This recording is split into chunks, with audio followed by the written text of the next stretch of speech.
మీకు మేమే ఎక్కువ, నాపై ఆరోపణలు రుజువు చేస్తే రాజీనామా. మంత్రి వెంకటరెడ్డికి జగదీష్ రెడ్డి సవాల్. అర్ధరాత్రి దాటిన అసెంబ్లీ, 15 గంటలకు పైగా బడ్జెట్ పై చర్చ. 15 గంటలు, ఇంకా 14 గంటలు అన్న, 12 దాటిన తర్వాత కూడా జరిగింది నాకు తెలిసి. ఇవాళ హాలిడేనా అయితే వీళ్ళకి? రేపు ఎల్లుండి అవతలండి 3 రోజులే ఉన్నట్టున్నది. అర్ధరాత్రి దాటి.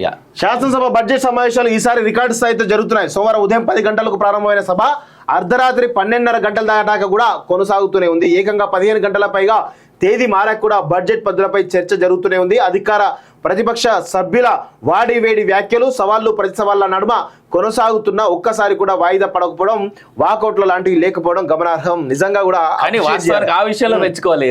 అన్ని పార్టీల వ్యక్తులని, అన్ని పార్టీలలో మెచ్చుకోవాలి. ఎవ్వరు వాకౌట్ చేయలేదు. ఎస్.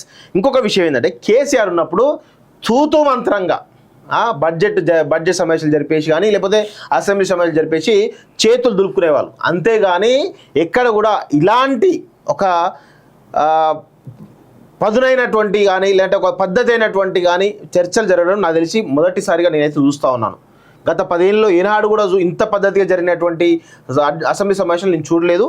ప్రస్తుతం జరుగుతూ ఉన్నాయి, అప్రిషియేట్ చేయాలి. కానీ ఇక్కడ విషయం ఏంటంటే ఇది ఇంకా పొడిగిస్తే బాగుంటుంది. ఇంకా సెషన్స్ ఇంకా కొంచెం 4 రోజులు 5 రోజులు పొడిగిస్తే ఇంకా చాలా విషయాలపైన సమగ్రమైనటువంటి చర్చ జరిగేటువంటి అవకాశం ఉంటుంది.